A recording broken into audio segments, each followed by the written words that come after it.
Good morning. Hello, hello, hello. Good morning, or good afternoon, or good evening, depending on where you are and when you're viewing this. Hi, I'm Casey Durango of Go Keto with Casey, where I talk about how I lost 97.4 pounds after starting the ketogenic protocol and how you may be able to lose weight, improve your health, and regain control of your life like I did. Hope everyone is well. We are well on this kind of foggy, overcast last day of February here in our world. You might be able to hear the baby chicks are still here, but they are being moved today. Their new temporary quarters are ready outside, and it's a miniature version of what one of my friends calls the Taj Mahal Southern living coop that the big girls live in. Anywho, and I appreciate y'all being here. I assume you can see and hear me. Good morning from a warm and sunny East Tennessee, writes Kimberly Ford JC in Blackfire Misty. Good morning from Central Florida and Judy Tucker. Good morning from Hopkinton, Iowa. If you've been around here a little while, you've heard me talk about Judy Tucker from Hopkinton, Iowa, who has lost, last I heard, over 155 pounds, came off 7, 8, 9 medications, and she's a farmer. And she was a farmer 155 pounds ago. I don't know how she did it. So today's topic is really just what the thumbnail says: keto, physiology or behavior, versus behavior. So before I get into that, let me just say, if you are new here, thank you for checking it out. There is no set agenda. Ask anything you like and comment if you wish. You don't have to.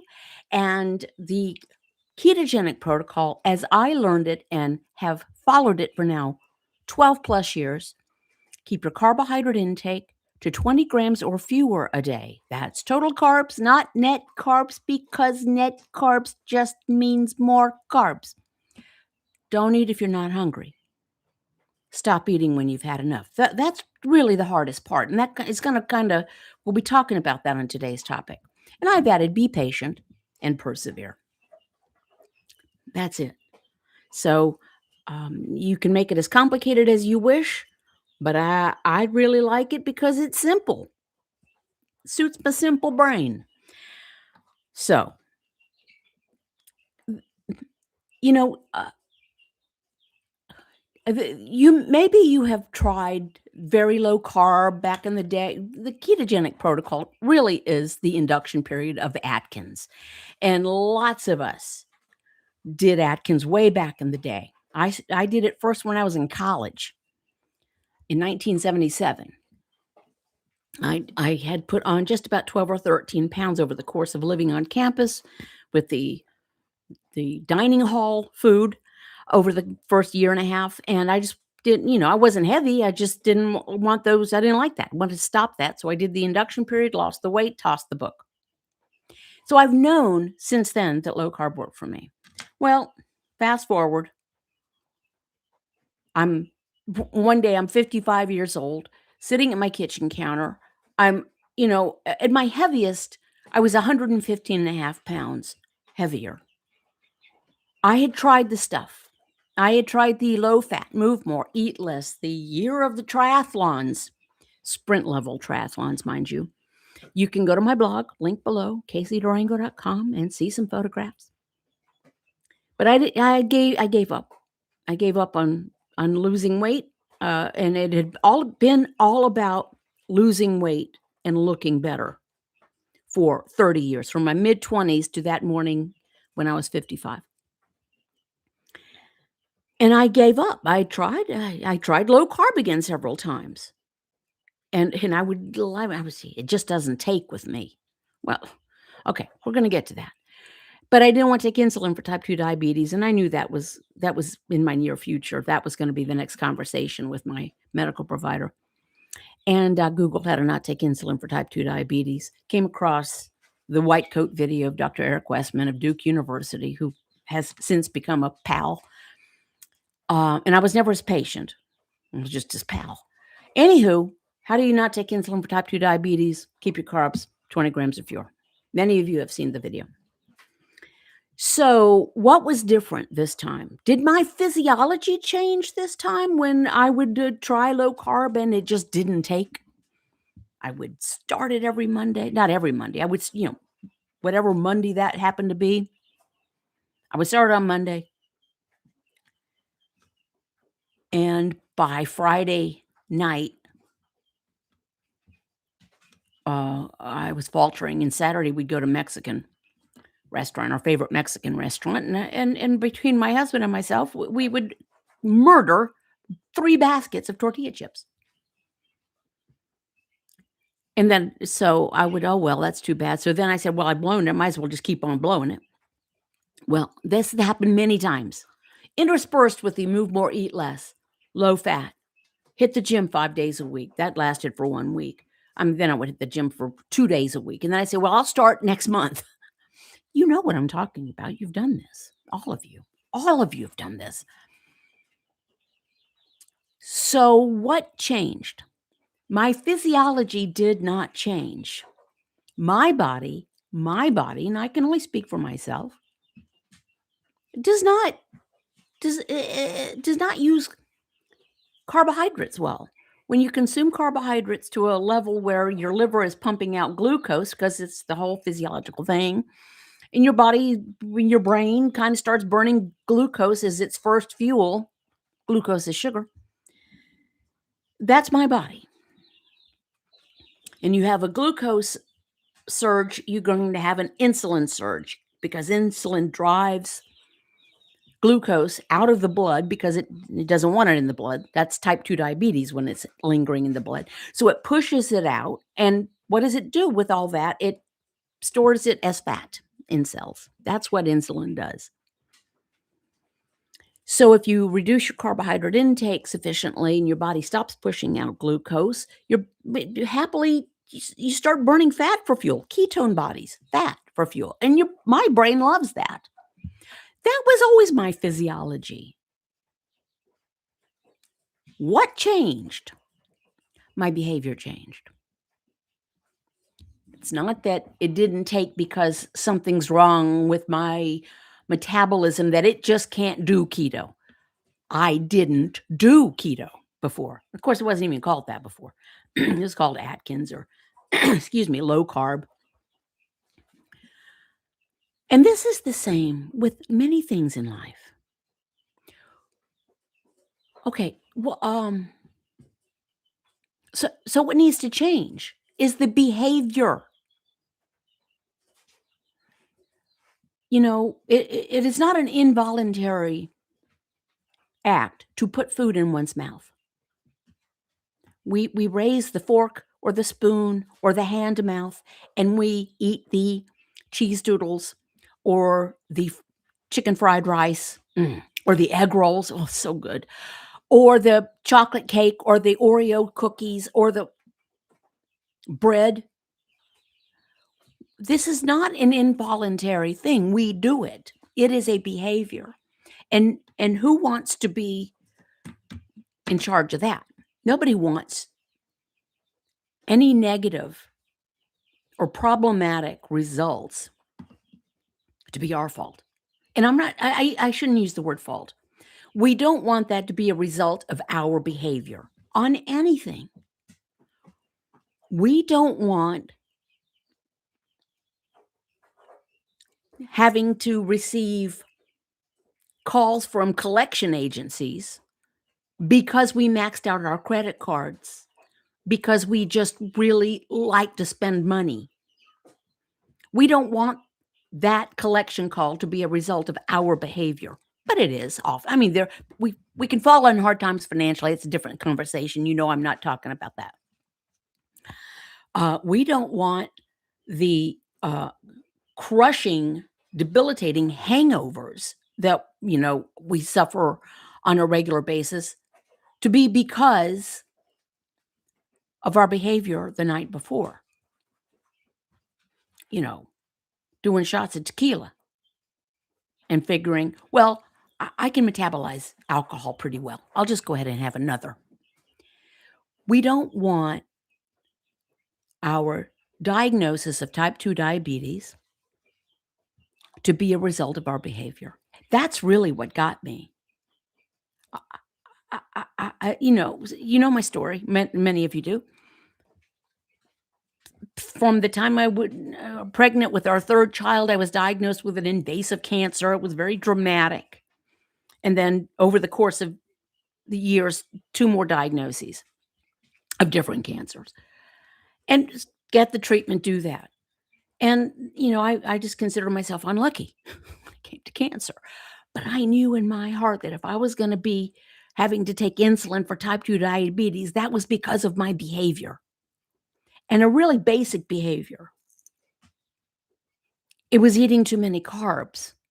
And I would eat whole grain carbs. I would get Ezekiel bread, which is essentially bread made from sprouts, thinking, well, it's whole grain. No, it all comes out as glucose, whether it's Ezekiel bread or a Snickers bar or a bran muffin, it comes out as glucose from our liver. Reduce that, turn off the glucose fire hose, body turns to burning ketones or fat for fuel. But what causes that? Not a change in the physiology, change in the behavior. There are people who are having great success with GLP-1 injectables, and I guess now they're pills. Oh, if it works, great. But if you don't change your behavior and you eventually come off those medications, it is highly likely that things will revert to where they were. Just like if you lose weight on the ketogenic protocol and you go back to eating carbs, things will go back to where they were. And it's behavior. It's not physiology. Very few of us have such a unique physiology that it simply will not work. Now, for some people can tolerate higher levels of carbohydrate intake, my lovely mate. Some need to be very, very low carb. There's I don't know if he's still practicing or still in the public eye, but there's a medical doctor in Canada who was appalled to find out when he turned about 50 that he was a type 2 diabetic, and he's a medical doctor. He was appalled with himself. So through his research, and he cut back, he has stated that his carb tolerance is about 5 carbs a day. So that's very low carb. Mine probably averages about 10 or 11, 12 maybe. Very low carb. But the basic physiology is the same. It can be degrees. And some people don't need to be low carb at all. They can be totally 100% plant and chocolate cake based. And they are healthy and happy and fit. Muzzle tough. They are unique. I'm not unique. I'm the average. I'm the norm. I'm the person.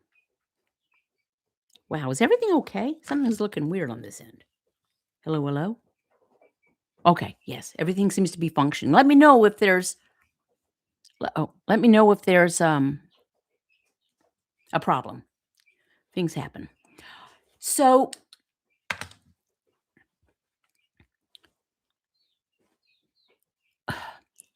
this is no different. Food is so fundamental and it's so wrapped up in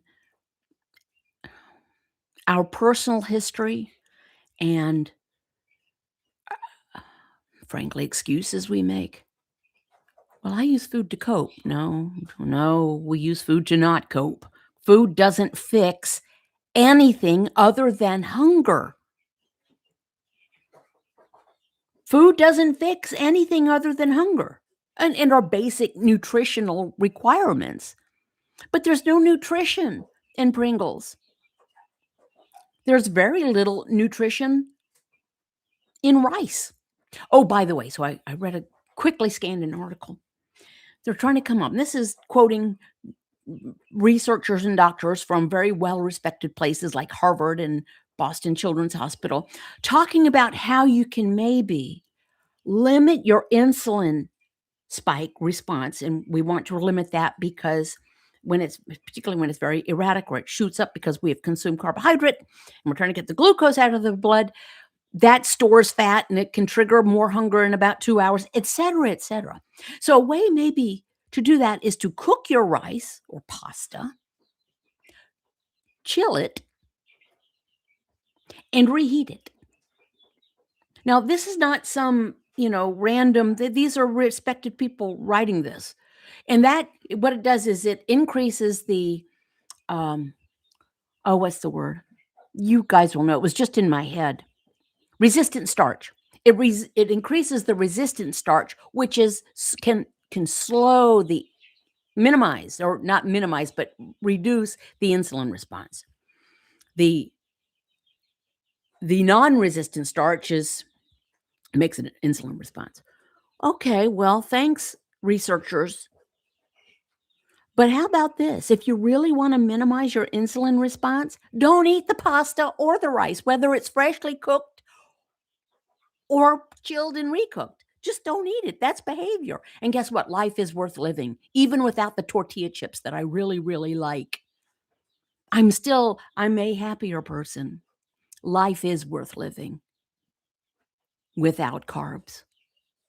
Okay? And it's hard to believe that sometimes. Life is too short to pass on dessert. Okay, well, life is too short to pass on the tequila. Life is too short to not buy a fifth pair of black shoes because I'd like to buy things. We could plug in life is too short to do anything that we want to justify doing. So, though it's behavior. It's behavior. Even if we feel like, even if we want to use certain words to describe us, the A word, which I think is misused because there's dependence on certain substances that our body becomes physically dependent to the point where when you cut back on that substance, you're at risk of a medical situation. You must be titrated off of it. But say we are. Okay, let's say, okay, I'm just like an opioid addict when it comes to Chips Ahoy cookies or sugar or carbs. All right, well, if you want to say that, if I want to describe myself as that, what am I supposed to do about it? Same thing the opioid addict is supposed to do. Resist the opioids. Lay off the opioids. Stop hanging out with people who are doing the opioids. Don't buy opioids. Now, just saying it is easy. Doing it is not easy. We realize this, but don't we want people who are in recovery to be in to have different behaviors than they did? Sorry, the chickens are excited. Chicks, really. Then different behavior than before they entered recovery. Same thing. My thoughts anyway. That's what I'm thinking. So let me now turn to comments and questions, and thank you very much. I'm going to adjust my screen here just a little bit because something is looking quite different. Okay. Hey, Terry Hubbard 437 writes, a chilly Chicagoland hello to all. And Terry Hubbard writes, yes, it all comes down to behavior and mindset. And that's not fun. And it's not easy. It is simple, but it's not easy. And it's the same for almost everything humans deal with. Right? It comes down to behavior.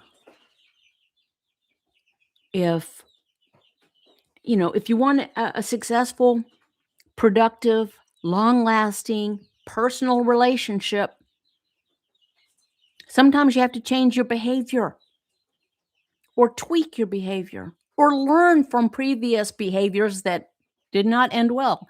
If you want to learn something, actually learn and not trust that AI will, dig you out of any problem because AI, this whole AI thing, I know it's not going anywhere. It's not leaving. It's going to get only more. Artificial intelligence, I actually prefer actual intelligence. The OG AI. Anywho, if you want, okay. If you want to, I do. I want to increase my lean tissue. I want to improve my core strength. I want to improve my body composition. That's 100% behavior. It is not going to happen by me pounding back protein shakes. I actually have to do the behavior that will build the muscle, that will improve the bone density. So humans are unique. Humans have a lot of advantages. And then we also have a lot of responsibilities. There we go. Kimberly 4JC, my mindset was at the root of my behavior, something I've had to work hard on. And Linda Bridges writes, good morning from Texas. Kimberly, can you share if you want to? Don't if you don't want to. Can you share what your mindset, how you were framing things with that previous mindset and how maybe you frame things now? I do want to say that you do not need to buy one thing to be 100% successful. Not a kit, not a powder, not a supplement. No packaged food that says keto on it will help you. You don't have to buy one thing to be 100% successful. But I will happily sell you merch. Go Keto with Casey, zip up pullovers and mugs and stickers, and you can see those linked below. They're just, magnets and stickers. I never knew that adults really like magnets and stickers so much, but they do. And I have a private support group at patreon.com, also a link below. And there's a free trial available where I do every weekday morning pre-recorded video snippets, the topics usually suggested by patrons, and going up from there, a handful of patron-only live streams, and up from there, monthly one-on-one with me. And if none of that appeals to you, but you'd like to support this channel, if you could subscribe, give a thumbs up, and hit the notification bell icon, that would be really cool. So, changing the mindset, and sometimes we have to, kind of almost trick our behavior. And one thing that I employ whether it's resistance training or I'm trying to build a habit, and I have a habit tracker spreadsheet, I have a spreadsheet for everything, or break a habit, is very often it can be helpful to do it incrementally. Make incremental improvements, incremental changes. So, when my husband started this, about 6 months after I did, and he's never had a weight issue, doesn't really have any health issues. He just heard the lectures I was hearing. This is 12 years ago, before everyone became a keto influencer. Influencer, what a silly word. He heard the lectures I did, and he wanted to be healthy, but he also liked the idea of endurance athletes, particularly cyclists, benefiting from burning fat for fuel rather than carbs. So this one day, he says, don't buy any more tortilla chips. Okay, because I wasn't eating them, but we would buy giant bags. Don't buy any more rice. What? Don't buy any more beans. What? And stop making the bread you make every week, because I would grind the wheat berries and make honey wheat bread for him every Sunday. What? He said, I'm going to do what you're doing. But he kind of ate his way through the food we had. So he did kind of titrate himself off. So, and he's from Colombia, South America. Rice and beans and potatoes and yuca and plantain and this is all, and arepas. Oh, I do miss arepas. I will say, I do. Yes. Anyway, and if he can do it, anybody can do it. I mean, he's from a culture that it was extremely carb-centric, and he didn't have a weight issue. or health issue. He didn't need to do it, but he's smart. What was I going to say? Why did I bring that up? I don't recall. Linda writes, I agree. Mindset is so very important. I too have been struggling more due loss of a family member and because of my age. And Judy Porterfield, good morning from Michigan. By the way, if you look at my merch, you'll see a sticker and a mug that says sardines with a cartoony fish. And that's because of Judy Porterfield. She's a patron. And during one of the live streams, somebody wrote something and she wrote sardines! Exclamation point. I said, okay, Judy, what? It was her autocorrect. She had typed awesome or intended to, and what came out was sardines. So it's become a battle cry. Kimberly 4JC, in response to my question, I hope, it came down to changing self-talk. I had to replace lies with truth. Wow, that's very frank. Instead of telling myself I just couldn't change or this is too hard when the scale wouldn't move, now I tell myself this is part of the process and I can do this. Y'all, if I can do this, you can do this. I am not loaded with willpower. Opposite. This is why I have the habit tracker, because I need to do things bit at a time and build up from there. I'm pretty much a spoiled brat, and I'm a very indulged person. So if I can do this, you can do this. I promise. I really do promise. Judy writes, sardines. And I haven't caught it alive in a while, writes Judy. And I had to tackle one faulty thought at a time. And that's great advice. We are like, for a metaphor, we're like onions. And you peel away one thing. Okay, I've got rid of that layer. Oh, cool, here's another layer. And it just keeps going. And here's another thing. The whole using food to cope, which we know is false. I heard something. I don't think I heard it in person from a person. I think I read it. And it was a person in recovery from alcohol use disorder. And they were newly sober. And the question was, wait a minute. Wait a minute. You mean I have to deal with all the crap in my life? And now I have to do it sober?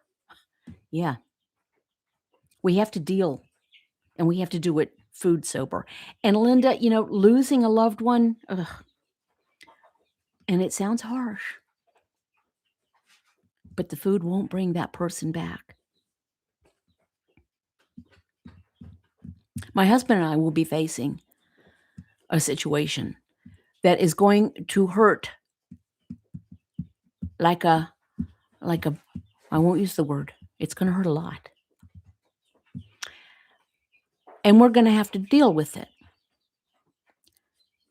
And there will not be one morsel of food that will help or change the situation. It is harsh. We just, and as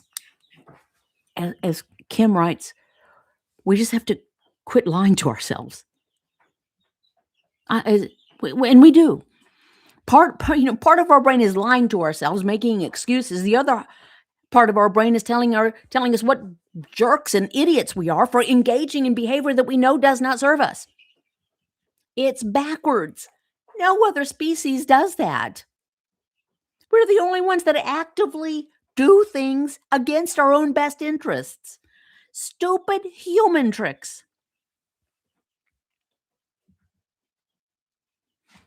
We can do this, right, Judy? And hey, Debbie Selbert, I believe this is a new name. Thank you. Due to multiple health issues, I have found low carb is my best option to fight back. It has been so difficult, but I'm getting there. Thank you for your videos. They are so encouraging. Thank you very much for writing, and good on you for staying the course. when we're burning glucose, sugar for fuel, it's not just, oh, we might get fat. Because some people are quite thin burning glucose for fuel, but they're not particularly healthy. Right? They can not be healthy. They can be ill, but they're thin, so oh well. They're okay. Inflammation, joint pain, acid reflux. I had chronic ulcerative colitis. Not a very nice thing to talk about, but I did. Haven't had an episode of that. And my mood is regulated. I still have some crap days,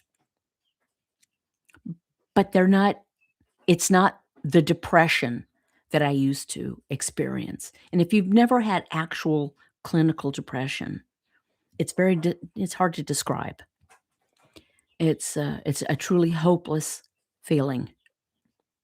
And I experienced that not all the time, but enough times throughout the years that it impacted my life. And laying off the carbs doesn't fix that for everybody. I'm fortunate. I believe mine was very physiologically based. I think it had to do with the insulin spikes and drops because I was very heavy.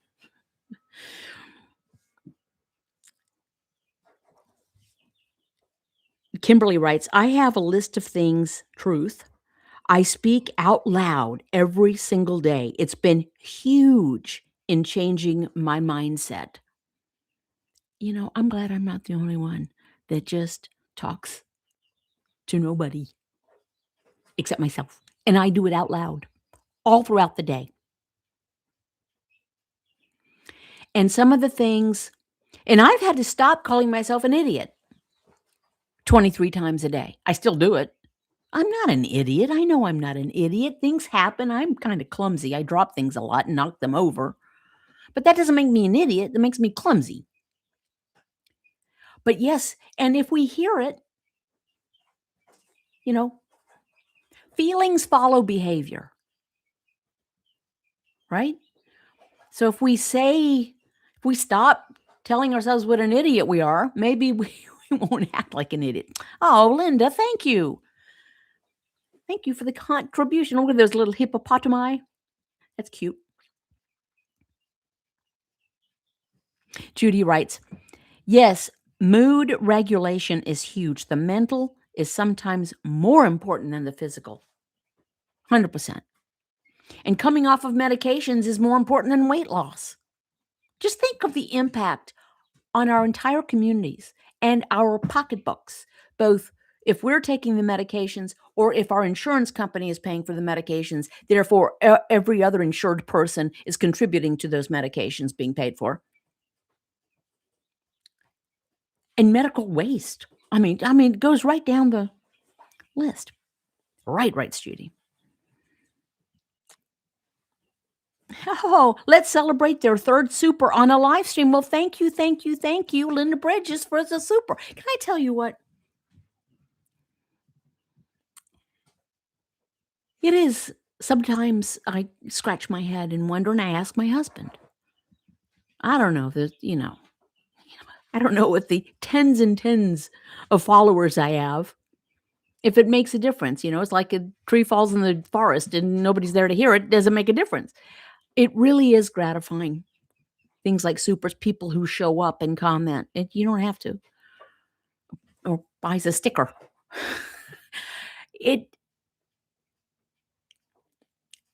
And you maybe you've made changes in your life. You don't know who you're influencing. A partner, a colleague, a grown child, a neighbor. And you may never know because, not everyone's going to run up and say, oh, thank you so much for giving me the example of laying off the carbs because I feel so much better. And it's because of what you did. Very few people are going to do that. But you never know who you might be impacting. Kimberly writes, thanks for a great meeting, Casey. You absolutely make a difference. You are a blessing. Well, thank you. And I didn't say that to, I'm not fishing. It's just reality, right? Sometimes we're doing and we wonder, And I'm not just talking about having a YouTube channel or a Patreon or writing a blog. Our life experience. Sometimes you say you're raising kids, or you're trying to make a go of a business, right?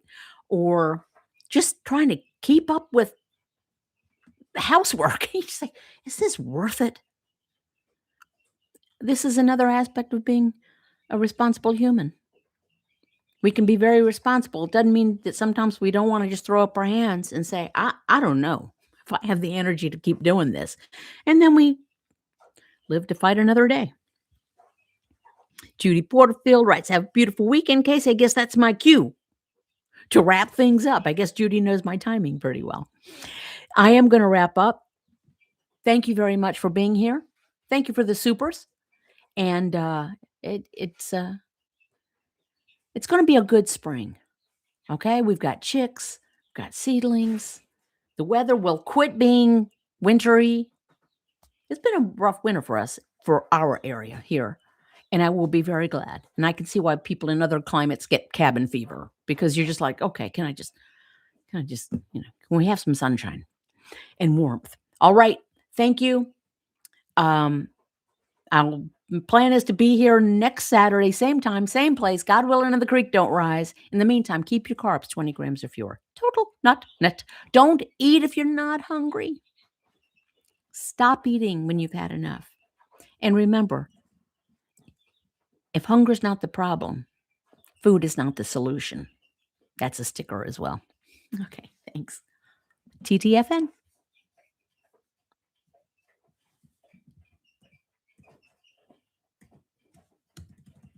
Pretty good. Pretty cool.